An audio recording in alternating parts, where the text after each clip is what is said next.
예수님이 걸으셨던 이스라엘 땅을 걷고 또 예수님이 사역하신 곳에 세워진 교회들을 통해서 일주일 내내 무슨 설교를 해야 될까 가면서도 생각을 하는 거죠.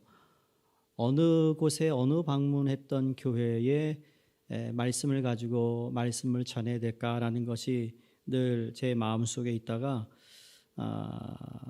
소위 산상 설교, 산상 수훈이라고 하는 첫 이 팔복에 대한 말씀을 택한 것은 팔복 교회를 방문하고 해서였어요.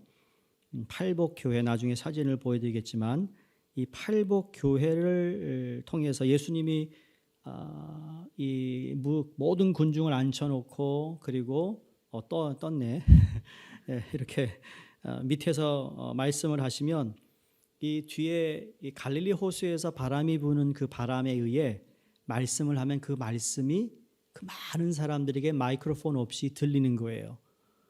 그러면서 위에 이렇게 세워진 교회에 팔복의 성경 구절이 이렇게 8군데 기록되어 있는 것이 있는데요. 이걸 보면서 예수님은 단순히 그냥 우리가 아는 성경책에 기록된 인물이 아니라 진짜 성경에 기록된 사건들이 모두 역사적 사실을 근거하고 있다는 것을 확인할 수가 있습니다. 아마 이번에 성지순례를 다녀오신 분들은 이제 성경을 읽다 보면 이 부분이 바로 거기였구나 라는 것을 조금 감을 잡게 되지 않을까라는 생각을 하는데요. 우리가 성경을 읽고 이해하는 데 큰 도움이 될 것이라고 생각이 됩니다. 이 말씀을 택한 이유는 다른 것이 아니라 오늘 설교 제목이 행복이란 무엇인가? 행복이란 무엇인가? 사람들은 현재 자신이 가지고 있지 않은 것을 채우게 되면 행복해질 것이라는 생각을 갖고 있습니다. 내가 지금 없는 것을 갖게 되면 내가 행복해질 것이다. 여러분, 어린 시절에 누구나 빨리 어른 되기를 희망하죠. 그렇죠? 제가 어렸을 때 저희 교회 이제 저희 다니는 신방을 하고 나면은 그분들이 꼭 마시는 게 있었어요. 그게 커피였어요. 그걸 마시고 싶었는데 애들은 못 마신다는 거예요. 그래서 빨리 어른 돼서 저거 마셔야지. 그런 마음이 있었어요. 여러분, 어렸을 때는 빨리 어른 되고 싶었어요. 그렇죠? 그래 늦게 자고 하여간 어른들이 누리는 특혜가 있었거든요. 그러니까 어린 나이에 빨리 어른 되고 싶었어요. 여러분 아닌가요? 여러분 그냥 피터팬인가요? 대부분이 다 그런 마음이 있잖아요. 근데 흥미롭게도 정작 어른이 된 뒤에는 또 뭘 구하죠? 젊어지기를 원해요. 젊다 그러면 다 좋아해요. 젊어 보이시네. 그럼 너무 좋아하거든요. 희한합니다. 어렸을 때는 어른이 빨리 되고 싶고 정작 어른이 되고 나이를 먹으면서 젊어지고 싶어 해요. 돈을 벌기 위해서 건강을 잃고 그렇게 열심히 그냥 죽자 살자 돈을 벌었는데 돈을 또 어디다 쓰는 줄 아세요? 건강을 되찾기 위해서 돈을 써요. 평상시에 영원히 죽지 않을 것처럼 삶을 허비하다 돌연 찾아온 죽음 앞에 지난 삶을 후회합니다. 여러분, 다른 사람보다 모아놓은 돈 있으세요? 잘 쓰세요. 날 위해 쓰세요. 좀 주를 위해 쓰시고 맛있는 거 사 드세요. 그 꿈추렸다 뭐 하려고? 다음에 성지순례 언제 가냐고. 벌써 나는 일부 예배 마치지 나자마자 또 언제 가냐고 그래요. 아니 무슨 소문이 이렇게 빨리. 나는 한마디도 안 했는데. 그러니까 분위기 보니까 가야 될 것 같아요. 언젠지는 물어보지 마세요. 때가 되면 가겠죠. 뭐든지 무르익으면 가는 거예요. 왜 우리에게는 언제나 없는 것에 대해 아쉬움만 그리고 후회만 가득한 것일까? 진정한 복이란 무엇일까? 진짜 행복의 삶은 어떤 것일까? 민수기 6장 24절에서 26절을 보시면 하나님께 이렇게 선포하십니다. 여호와는 너희에게 복을 주기를 원하시고 너를 지키기를 원하시고 그리고 은혜와 평강을 주기를 원한다 그랬어요. 이게 얼마나 우리에게 큰 힘이 되고 위로가 되는지 모릅니다. 하나님이 내가 너에게 복을 주기를 원한다. 내가 너희를 지키기를 원해. 그리고 은혜와 평강을 주기를 원한다. 이게 정말 하나님만이 우리에게 줄 수 있는 복이고, 그리고 성경은 하나님의 자녀들이 받는 복에 대한 말씀들로 가득 차 있습니다. 우리가 하나님이 말씀하신 이런 복을 받으려면 그럼 어떻게 해야 되는가? 어떻게 해야 복 있는 사람이 될 수 있을까라는 이 질문에 대한 해답을 솔직히 마태복음 5장에서 7장에 이르기까지 예수님께서 그것을 가르쳐주고 있습니다. 복을 받는 삶, 복 받는 삶이 무엇이고 그 삶의 행복함이 무엇인가를 가르쳐주고 있는 말씀들을 마태복음 5장에서 7장까지 하시는데, 그 진정한 행복이 어디에 있는가를 말씀하고 있다라는 겁니다. 우리를 창조하신 하나님께서 우리에게 참 행복을 주시고 참 행복을 가르쳐 주시기 위해 이 땅에 오셨습니다. 물론 우리를 구원해 주시기 오셨는데, 그 구원이 바로 우리가 복을 받고 그 복받은 자의 삶이 행복한 삶이라는 것을 가르쳐 주시기 위해 오셨다라는 거예요. 주님께서 우리를 단순히 죄에서 구원하시고 죽으면 천국 가는 그것이 끝나는 것이 아니라 이 땅에 살면서 진정한 행복한 삶이 무엇인가를 가르쳐 주시기 위해 오셨다고 믿습니다. 복음서에 보시면 이 갈릴리라는 것은 아주 지형적으로 아름답고 풍요로운 것입니다. 이번에 성지순례 다녀오신 분들이 그 지역을 우리가 걸었어요. 유대 광야를 걷고 또 이스라엘이라는 그 평화, 우리가 풍요로운 땅을 우리가 보기도 하고, 또 갈릴리 호수가를 거닐면서 그 예수님이 제자들과 배를 타고 건넜던 그 배도 우리가 타보고, 그 아름다운 갈릴리 호수 정말 아름답고 정말 넓어요. 이게 북쪽으로부터 흘러내려오는 헤르몬 산에서 눈이 녹아서 그 물줄기를 타고 갈릴리 호수를 만들거든요. 그러니까 이 갈릴리 호수에 들어오는 물은 항상 깨끗한 거예요. 물고기들이 늘 있었고, 예수님의 제자들이 어부 출신들로 그냥 배 타고 나가면 물고기를 잡는 것은 그리 어려운 것이 아니었습니다. 그리고 아래로 요단강 물을 이렇게 흘려내보는 그 모든 것이 정말 그 마을에 사는 사람은 평화롭겠다. 그 갈릴리 호숫가 앞에 저희가 숙소를 잡고 거기서도 우리가 보았거든요. 얼마나 아름다워요. 얼마나 평화로운지 몰라요. 그러나 갈릴리에 사는 사람들은 평화롭지도 못했고 행복하지도 못했어요. 정말 이민생활아 거기서 살면 진짜 우리는 이게 행복이겠구나라고, 여기가 좋사오니 하는 마음도 생길 정도로 평화로운 곳인데, 여러분 그 당시 예수님이 계실 때 사람들은 평화롭지 않았어요. 행복이라는 것을 몰랐어요. 많은 사람이 질병과 가난과 로마의 압제 아래 살아가면서 고통을 당하고 있었어요. 바로 이러한 곳에 주님이 오셨다라는 겁니다. 여러분, 우리의 생활이 좀 나아지면, 좀 더 여유가 생기면, 경제적으로 정말 좀 돈을 좀 많이 내가 가지고 있으면, 내가 사는 집이 좀 좋아지고 모든 게 다 좋아지면 진정한 행복이 있습니다. 맞아요. 행복이 없다고 말할 수 없지만 행복은 있습니다만, 여러분 그런 가운데에서도 좀 시간 지나 보세요. 또 만족하지 못하는 삶으로 이어질 수 있거든요. 중요한 건 주님이 거기에 계시느냐 안 계시냐의 차이일 겁니다. 예수님께서 그 아름답고 평화로운 갈릴리 호수였지만 그 지역에 사는 사람들이 모두 아픔과 고난과 병자들로 그렇게 힘든 삶을 살아가는 그들 가운데 오셔서 그들에게 하셨던 첫 설교가 바로 마태복음 5장, 우리가 잘 아는 팔복이라는 겁니다.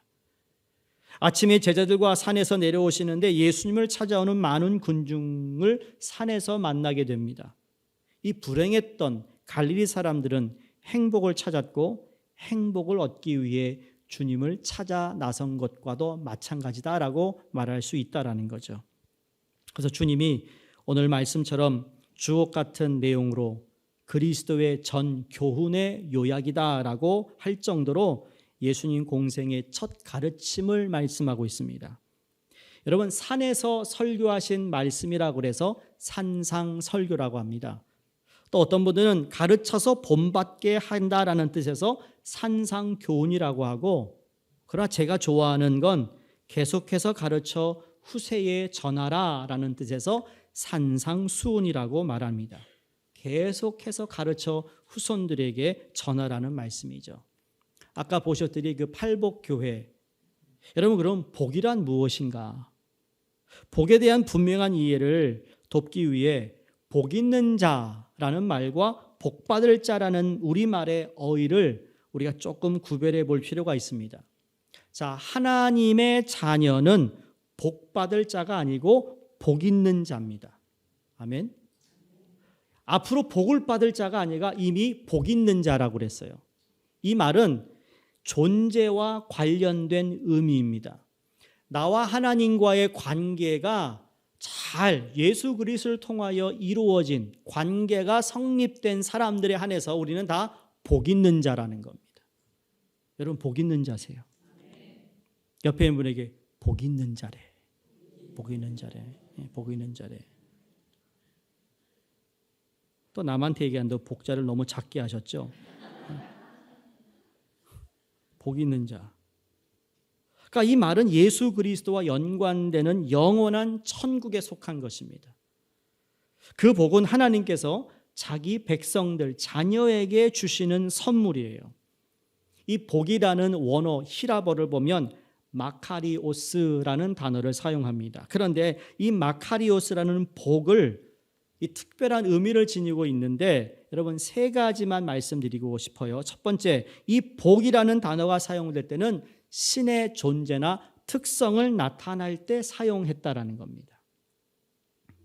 예를 들어 오늘 보면 복이 있나니 그랬잖아요. 이게 바로 마카리오스인데, 재미있는 것은 이 마카리오스라는 단어가 사람들의 행복을 가리키는 기는데 사용하는 단어가 아니라는 겁니다. 어떤 사람을 향해 마카리오스라고 하지 않았어요.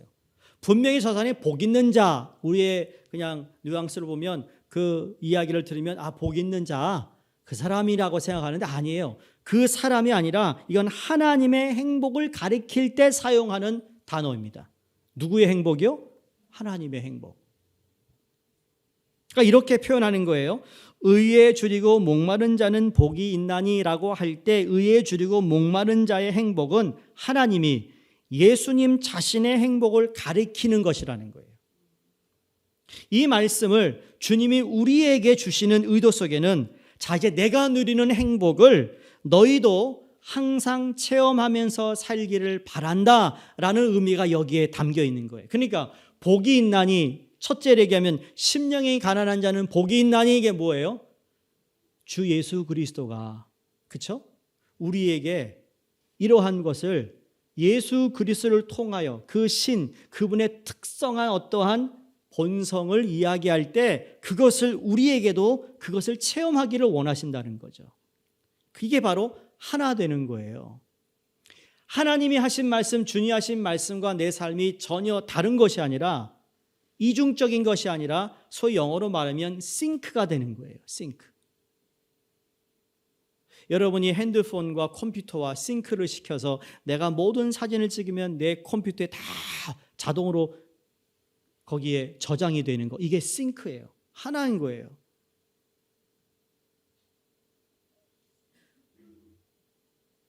이 말씀을 주님이 우리에게 주시는 의도 속에는 내가 누리는 행복을 너희도 항상 체험하기를 바란다는 거죠. 그러니까 너희도 의에 줄이고 목마르면 나처럼 행복할 수 있다라는 거예요. 아직 이해가 잘 안 되시죠? 예수님이 세상에 계실 때 육체적으로 볼 때 너무나 어렵고 고통스러운 삶을 사셨습니다. 그렇죠? 내가 머리 둘 데가 없다 하실 정도로, 지금 당장 무엇을 먹어야 할지 제자들 보러 음식을 가져오라, 그렇게 많은 사람들을 모아놓고 야, 너희들 지금 먹을 거 없니? 좀 나눠줘라 하실 정도로 무엇을 먹을까, 무엇을 입을까, 그거 전혀 장담할 수 없던 상황 속에 사셨어요. 여러분, 예수님만큼 가난한 분이 없고요. 그만큼 사람들에게 핍박받은 사람이 없었으며 그만큼 고통을 체험한 사람이 없었지만 그와 같은 고난 속에서도 주님은 잃어버리지 않은 게 있어요. 그게 뭐냐면 심령의 행복이었어요. 예수님도 하나님 아버지와의 관계 속에서 그 아버지의 복을 예수님이 늘 간직하고 있었다라는 거예요. 그게 행복이라는 거죠. 우리가 행복을 소유할 수 있다면 세상에서 가장 복된 자가 될 것이라고 믿습니다. 만일 가난해도 행복하다고 하는 사람에게 그 행복을 누가 앗아갈 수 있습니까? 눈물을 흘리고 슬퍼하면서 애통함에도 불구하고 나는 행복하다고 말하는 사람이 있다면 여러분, 누가 그 행복을 빼앗아 갈 수 있겠냐고요. 이 세상에는 큰 소리를 쳐야 이긴다고 말합니다. 온유하면 손해봅니다. 그런데 온유하기 때문에 손해를 보면서도 나는 행복한 사람이야 라고 한다면 누가 그 사람의 행복을 빼앗아 갈 수 있겠습니까? 못 뺏어갑니다. 절대로 빼앗아 갈 수 없습니다. 그 예수님이 부활하시고 나서 내가 너에게 평강을 주노니 이 세상이 줄 수 없는 평강을 너에게 주노라. 여러분, 문제 앞에 여러분이 많은 씨름을 하고 있어요. 스트레스를 받으세요. 바로 주님이 우리에게 약속하신 이 복, 이 행복은 여러분 그 폭풍과 같은 그 어려움 속에서도 나는 주님과의 온전한 관계 속에 평강을 누릴 수 있는 것, 그게 복인 것입니다. 여러분이 건강을 잃으셨어요. 그래서 치유 중이세요. 그럼에도 내가 주님을 향한 내 마음이 흔들리지 않고 교회를 사랑하며 예배하기를 즐거워하며 어떻게 하든 주님께 나와 정말 기도하고자 하는 그런 마음이 내게 있다면 여러분, 복 있는 자가 되는 거예요. 그러므로 예수님이 말씀하신 이 행복은 이 세상 그 무엇으로도 줄 수가 없고 이 세상의 그 무엇도 빼앗아 갈 수 없는 오직 하나님만이 누리시는 행복이라는 거죠. 이 행복을 주님 우리에게 가르치고 계십니다. 여러분, 맹자는 인생을 사는데 정말 재미있고 행복하게 만드는 것이 두 가지라고 그랬습니다. 혹시 아세요? 맛있는 거 많이 먹는 것. 두 번째, 성을 즐기는 것이라고 그랬어요. 얼마나 육적입니까? 오늘 여러분, 맛있는 거 많이 우리가 알고 있잖아요. 그래서 한국이 심각하다는 거예요. 영적으로 먹는 것에 다 미쳤어요. 그거 찾으러 다니는 것도 미쳤고 그냥 조금만 절제하면 좋겠는데 너무나 많아요. 먹고 마시는 것, 사람들이 정말 이것은 빼어놓을 수 없는 즐거움으로 삼고 있는데 여러분, 그 먹고 나면 그때는 행복해요. 돌아서면 다 배설물로 빠지는데 뭐 그 행복해. 먹을 때만 좋은 거예요. 물론 즐길 수 있는 건 좋은 것이죠. 근데 그게 항상 오버하면 참 문제가 되는 거예요. 주님이 다 맛있게 먹고 우리에게 주신 거예요. 근데 그걸 너무 지나치게 그걸 쫓아다니면 벌써 행복의 길에서 벗어난 것이라는 거죠. 돈이 행복을 가져다 줄 수 있다고 합니다. 예, 잠시는 행복을 느낄 수 있습니다. 근데 여러분, 그것 역시도 길을 잘못 들어선 겁니다. 명예와 권세가 행복을 가져다 줄 줄 알고 아침부터 저녁까지 눈에 불을 켜고 쫓아다닙니다. 그러나 명예와 권세가 행복을 줍니까? 심지어 솔로몬도 그에 대한 대답을 우리에게 했습니다. 그것들이 행복을 주지 않는다고. 만약에 이런 것들이 행복을 주는 것이라면 선진국에서 사는 사람들의 팔자가 제일 좋아할 것입니다. 그런데 그렇지 않습니다. 선진국일수록 자살하는 사람이 더 많습니다. 왜 밤이면 진정제나 수면제를 먹지 않으면 잠을 이룰 수 없는 사람들이 점점 늘어날까요? 선진국에 많아요. 그 이유는 무엇인가? 여러분, 내가 원하는 것을 다 손에 넣어도 그것이 행복을 주지 못한다는 증거가 되는 것입니다. 저는 이제 우리가 성지순례 하면서 버스를 타고 기사가 있고 제가 가이드 하면 바로 뒤에 앉아서 갔어요. 복잡한 이 아랍인들이 사는 지역을 지나는데 어느 아빠와 엄마와 아이를 안고 또 딸 하나를 이렇게 손을 잡고 가는데 우리 드라이버가 아랍 사람인데 참 사람이 좋아요. 그러면서 그 사람을 부르더라고요. 부르면서 뭔가 왜 그런 무슨 일인가 했더니 그 손을 잡고 가는 딸아이의 이 팔이, 이 손이 다 뭉그러졌어요. 없어요. 삐쩍 마른 거죠. 그러면서 이제 구걸하려고 이 버스를 열어달라는 거예요. 와서 구걸하겠다. 그러니까 우리 이 운전사가 미리 알고는 불러다가 조금 주면서 여긴 버스 올라올 수 없어. 그러나 이거 아주 밥 사 먹으라고. 전 거기서 참 이 사람이 가지고 있는 행복이 무엇인가 아는 사람이라는 거죠. 그 사람이 줄 필요도 없어요. 그런데 우리를 배려해서 자기가 자기 돈을 주면서 그들을 향한 그 마음이 참 얼마나 심령이 가난한 자, 그 사람이 예수를 믿지 않는 것 같지만 그런 그 마음 속에 가지고 있는 보지 못한 모습을 보면서 야, 참 삶이 어떻게 살아야 되는 이 친구는 알고 있구나 라는 생각을 해봤어요. 여러분 어떠세요? 무엇이 행복한 걸까요? 작은 것 하나 있어도 함께 나눠 먹을 수 있는 사람이 있는 사람이 행복한 사람이에요. 많은 것을 가지고 있는데 같이 나눠 먹을 사람이 없는 사람, 그 불행한 사람이죠. 제가 늘 얘기하잖아요. 5천 명을 먹이는 사람에 대해서 여러분이 5천 명분을 혼자 먹으려 하지 말고, 오늘날 그런 사람 많아요. 자기 혼자 먹으려고 해요. 이번에 성지순례가 아름답고 좋았고 행복했다라는 건 모두가 다 섬기려고 하고 모두가 함께 배려하려는 마음이었어요. 그래서 제가 그래서 참 행복한 목회자다. 사랑하는 성도님 잘 기억하시기 바랍니다. 죄는요, 우리의 눈을 가리웁니다. 다시 말해 우리를 속인다는 얘기예요. 죄는 행복을 주지만 그 행복은 일시적인 것입니다. 죄에 끌려가면 일시적으로 굉장히 만족스럽고 행복해지는 것 같아 보여요. 돈을 추구하든 성을 추구하든 먹을 걸 추구하든 세상의 그 어떤 것을 추구하든지 죄는 우리를 잠깐 행복을 느끼게 할 뿐이라는 겁니다. 그래서 사람들이 거기에 속아 넘어가는 겁니다. 그 속임수에 빠지고 또 빠져요. 전도서 기자가 그랬잖아요. 헛되다, 헛되다, 모든 것이 헛되다. 우리가 잘 아는 사도 바울이 최고의 학문을 가지고 있었던 사람, 가장 좋은 가문과 로마의 시민권을 가지고 있었던 당시 그 지도자들로부터 인정을 받아 장래가 촉망되는 젊은이였습니다. 오늘날 정책으로 표현하면 정말 확실한 차세대의 지도자로 인정받고 똑똑한 유능한 젊은이였습니다. 그러나 그가 가지고 있었던 모든 것이 그에게 행복을 주지 못했습니다. 종교에 대한 열정과 그 열심도 행복을 주지 못했습니다. 우리가 아는 대로 다메섹 가던 길에서 예수를 만나고 난 후 바울은 참 행복이 무엇인가를 그때 체험합니다. 그리고 자신의 가슴 속에 담겨있던 모든 것을 버리고 복의 근원이신 하나님만 모시고 살아가겠다고 고백합니다. 그가 1차 선교여행, 2차 선교여행, 3차 선교여행을 하는 도중에 그가 잡힙니다. 그리고 우리가 가이사라는 항구에 가봤는데 거기에 2년 동안 감금되어 있었어요. 그의 기도는 뭐였죠?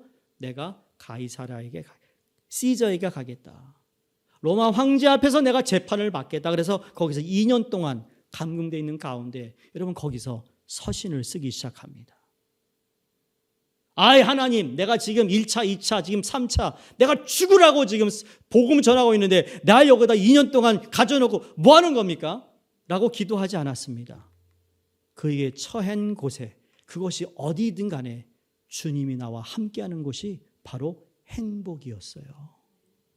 그게 병원이 되었던, 화찬란한 집이 되었던, 세상에서 몇몇밖에 못 먹어봤다는 맛있는 음식을 먹던, 주님이 함께하는 곳이 바로 복 있는 자고 행복이라는 사실을 여러분 사도 바울이 우리에게 말씀하지 않습니까? 그래서 디모데전서 1장 11절에 이 교훈은 내게 맡기신 바 복되신 하나님의 영광의 복음을 쫓음이니라라고 고백합니다. 인간의 행복의 근원이 하나님 자신이라는 것을 고백하고 있습니다. 그가 고난을 당해도 행복했고 핍박을 당해도 행복했고 죽을 고비를 당해도 행복했고 매를 맞아도 가난해도 질병으로 고통을 당해도 행복의 근원이신 주님을 모시고 있으니까 그 환경은 문제가 되지 않더라는 겁니다. 여러분 왜 문제가 되지 않을까요? 문제돼요. 근데 그 문제를 문제로만 보지 않는다라는 거예요. 그걸 뛰어넘는 은혜를 체험하게 된다는 것이죠. 우리 인간들은 주님의 십자가 앞에 나와 자신의 죄를 회개하고 예수 그리스도를 자신의 주님으로 구원의 주님으로 영접하는 그 순간부터 행복이 시작되는 줄로 믿으시기 바랍니다.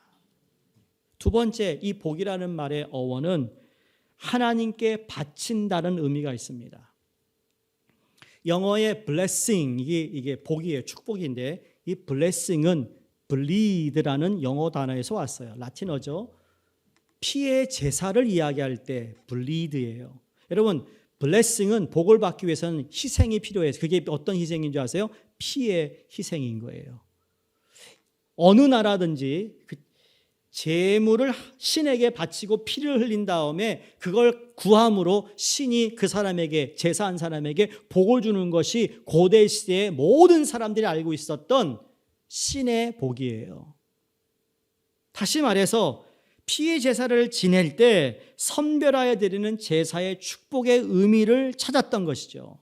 산상수훈에서 예수님께서 사용하신 이 블레싱은 자신의 가르침을 듣고 있는 사람들에게 얼마나 그들이 인생의 절망과 고통의 순간에도 깊이 영적으로 행복할 수 있는지를 알려주시는데, 예수님은 자신을 우리에게 주셨던 분이라는 것을 이 말씀 안에 숨겨두고 있는 것이죠. 내 심령이 가난했고, 내가 애통했고, 내가 의로 굶주렸고, 바로 주님이 그랬다라는 것을 우리에게 말씀하고 있어요. 성도님들, 행복은 소유만이 아니라고 그랬어요.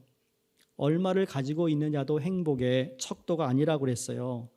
그럼 참 행복은, 이 블레싱이라는 건 드리는 데부터 시작되는 거예요.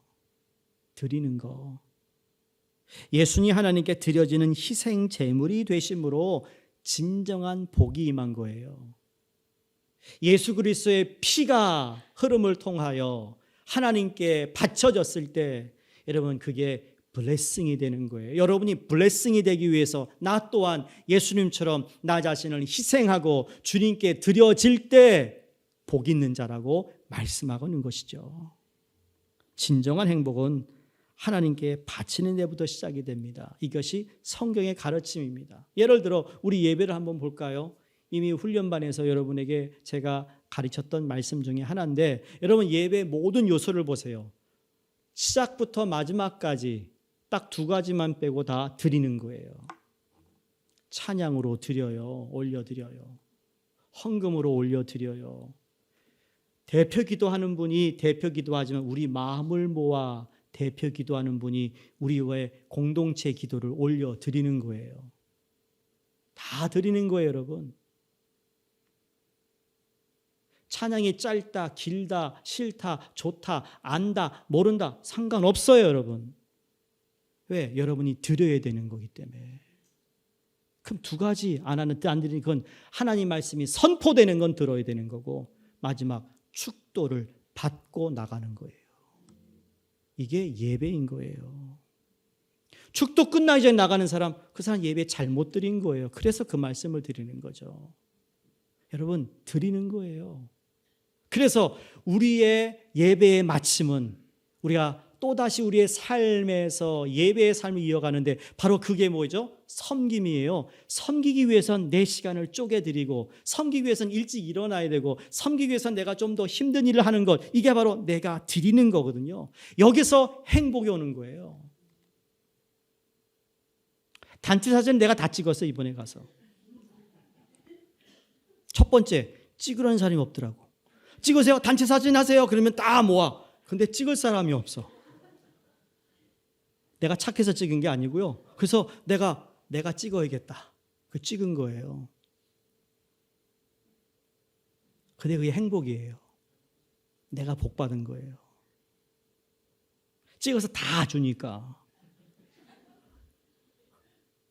그리고 받아서 좋아하니까 또 찍고 싶은 거예요.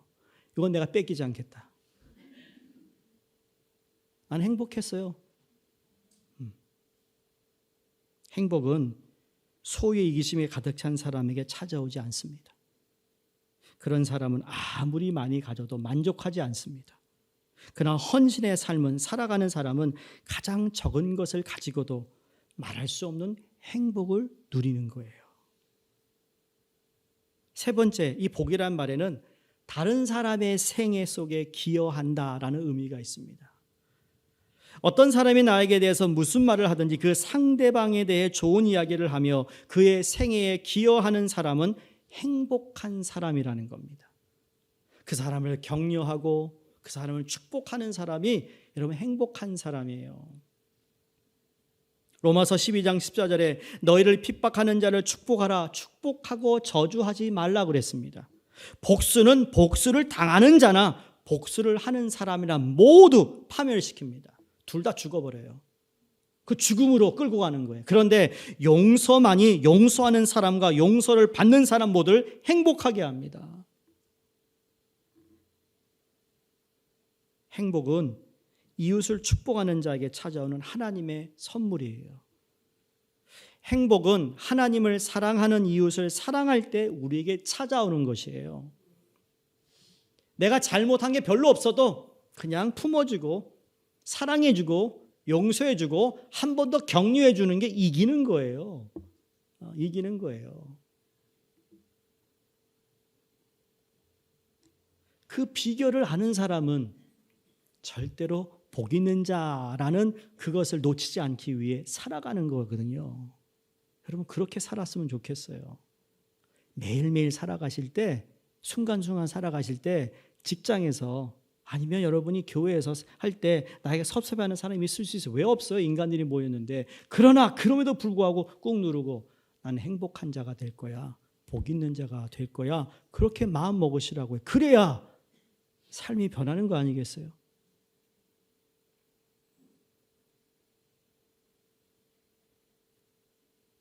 자, 이제 팔복 전체를 제가 일부러 읽었어요. 이 팔복 전체를 한번 보시면 단계가 있다는 것을 알 수 있습니다.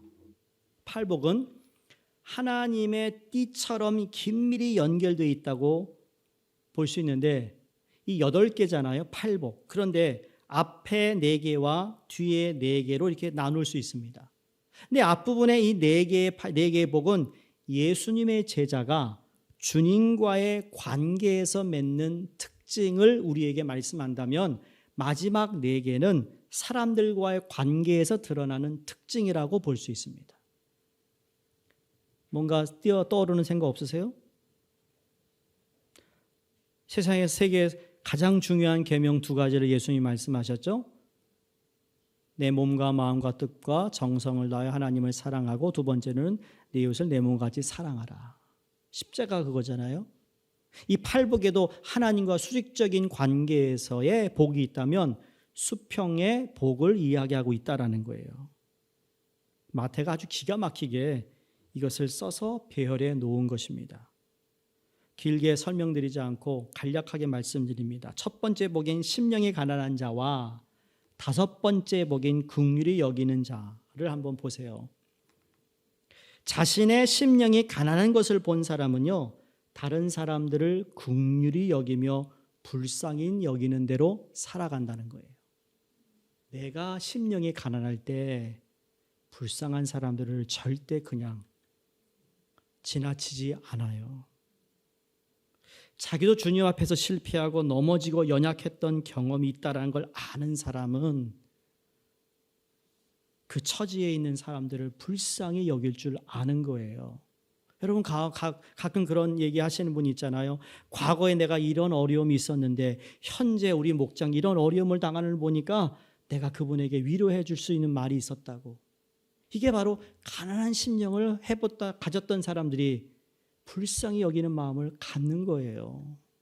오히려 그 불쌍히 여기기 때문에 그 사람의 그 했던 모든 행동과 말을 내가 다 덮을 수 있어요. 왜? 참 심령이 너무너무 가난했구나. 어려웠구나. 주님이 여러분의 마음을 이해하는 이유는 바로 주님이 가난한 심령으로 우리에게 이 땅에 오시고 그리고 우리를 불쌍히 여기셔서 주님 앞에 반복되는 죄와 우리의 연약함 속에 주님이 우리를 그대로 품으시는 거예요. 왜? 그분은 복이 있는 자기 때문에. 두 번째 복을 보세요. 애통하는 자라고 그랬습니다. 여섯 번째 복이 마음이 청결한 자로 이어집니다. 여러분이 화면에 성경을 보시면 애통하는 자는 마음이 청결한 자가 된다는 건데 그럴 수밖에 없어요. 애통해요. 하나님 앞에 애통하며 회개하는 겁니다. 하나님, 나 이런 모습에 애통하는 거예요. 그러면서 그렇지 못한 사람들, 정말 영혼이 구원받아야 하고 또 누군가 아픔을 가지고 있고 정말 주님 앞에 기도하고 있는 어떤 문제를 가지고 있는 사람들을 보면 내가 애통하는 거예요. 나만 애통하는 것이 아니라 내가 가지지 않는 것, 내가 무슨 하소연할 데가 없어 눈물 흘리는 애통뿐만 아니라 그 누군가를 위해 기도하는 것. 여러분, 그럴 때 내 마음이 청결해진다는 거죠. 아브라함이 애통했어요. 소돔과 고모라를 멸망시킨다고. 의인을 한 사람 찾으라 하시는데 없어서 애통했어요. 느헤미야가 성벽이 무너졌다는 소식을 듣고 애통합니다. 자기가 아무런 상관이 없는 일이었어요. 그는 2세 거의 3세로 바벨론에서 자란 사람이에요. 그런데 이스라엘 성벽이 무너졌다는 걸 보고 애통합니다. 다니엘도 조상 탓이잖아요. 어린 다니엘이 무슨 죄가 있어요. 그런데 다시 하나님께 쓰임받으며 애통할 때 다시 귀환하겠다라는, 귀환시키겠다는 하나님의 말씀 앞에 그가 있는 곳에서 애통하며 그 애통하는 마음을 하나님께서 정말 깨끗하고 청결한 마음으로 변화시켜 주시더라는 거예요. 여러분, 애통하실 수 있기를 바랍니다. 여러분, 자녀만 위해 애통하지 마세요. 다른 가정에 자녀가 아픔이 있을 때 함께 애통하세요. 그러면서 나의 허락하신 은혜를 바라보며 나에게 너무 많은 은혜를 주셨구나. 여러분, 자녀에 아무런 문제가 없어요? 그러면 그걸 가지고 하나님 앞에, 하나님, 저 사람, 저 가정처럼 아니, 다행히 이런 바리새인적인 기도가 아니라 내게 이런 은혜를 주셨는데 왜 내게 은혜를 주십니까? 그러면 애통하며 누군가를 위해 기도할 때 우리 마음 또한 주님 앞에 합당한 마음이 될 줄로 믿습니다. 세 번째 복인 온유한 자입니다. 온유한 자는 일곱 번째 복인 화평하게 하는 자와 맥락상 같습니다. 여러분, 온유한 사람은요, 화평하게 하는 사람이라는 거예요. 온유는 즉 여러 가지 어려움을 겪으면서 힘들지만 그 가운데서 더욱더 자기를 단련하고 부드럽고 따뜻한 사람이 되는데 그 사람이 다른 사람들에게 평화를 이루는 사람이 된다는 거죠. 온유하지 않으면 절대로 평화를 줄 수 없습니다. 평화로운 사람은요, 그냥 되는 게 아니에요. 평화라는 것을 나누어 수 있는 사람은요, 단련된 사람이에요. 아픔을 통해 자기를 깎아내고 부드럽고 그러면서 따뜻한 마음을 가지고 있는, 그게 바로 예수님께서 수고하고 무거운 짐진 자들아 다 내게로 오라, 내가 너를 쉬게 하리라, 나에게서 배우라, 나는 온유한 자라 라고 말씀하셨잖아요. 여러분이 교회뿐만 아니라 전도회나 목장이나 여러분이 지인들과 만남 속에서 온유한 사람, 평화를 이루는 사람이 될 수 있기를 간절히 주의 이름으로 축원합니다. 마지막 네 번째 복인 의에 줄이고 목마른 자는 여덟 번째 복인 의를 위해 박해를 받는 자가 된다고 그랬습니다. 의를 위해 우리가 줄이고 목마른 사람은 의를 위해 박해를 받는데 두려워하지 않는다라는 겁니다. 우리는 주로 의로운 일을 하고 의롭게 살면 그 의로운 거에 대한 보상을 받아야 되는 생각합니다. 근데 내가 의로운 일을 하기에 오히려 의 때문에 박해를 받는다. 예수님이 내가 너희를 잡아먹고 너희를 핍박할 사람들 속에 너희들을 이리또의 속에 너희를 보낸다라고 하신 말씀 기억하시죠? 나 때문에 너희가 핍박을 받을 거라고 말씀하셨어요. 나 때문에 너희가 손해를 볼 거라고 말씀하셨어요. 그럼에도 불구하고 두려워하지 않는 거예요. 하나님, 괜찮습니다. 나를 위해 걸어가신 그 길을 나도 가기를 원합니다. 주님이 나를 위해 희생하시고 버리신 그 사랑에 하나님, 나도 가겠습니다라는 두려워하지 않은 담대함이죠. 이렇게 앞에 4개와 뒤에 4개가 서로 연결되는데 앞에 4개는 하나님과의 관계에서 드러난다고 했고, 그렇게 해서 하나님과의 관계가 제대로 되니까 그 다음에 이웃과의 관계에서 제대로 되더라는 것이죠. 하나님과 관계가 확실히 서면 이웃과의 관계도 확실히 서야 된다는 것을 잊지 마시기 바랍니다. 제가 성지순례 마지막 날 비행기를 타기 전에 그런 말씀을 간접적으로 우리 성지순례 오신 분들에게 말씀드렸어요. 성지순례를 갔다 온 분과 갔다 오지 않은 분들의 차이는 분명히 있습니다. 왜? 보고 들었으니까, 경험했으니까.